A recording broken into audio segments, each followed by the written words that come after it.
20 నుంచి 30 గంటలు ఎవరైతే క్యూ లైన్ ఉండి దర్శనం చేసుకుంటున్నారు.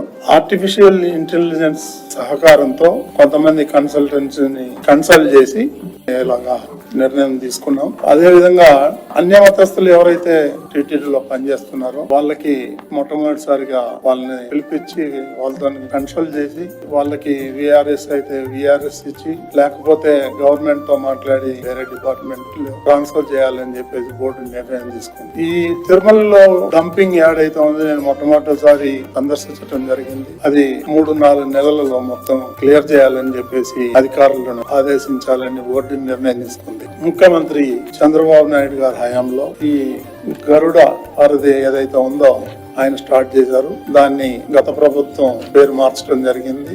కాబట్టి దాన్ని మళ్ళీ సేమ్ పేరు గరుడ వారిదిగా నియమించాలని, పేరు పెట్టాలని చెప్పేసి నిర్ణయం తీసుకున్నాం.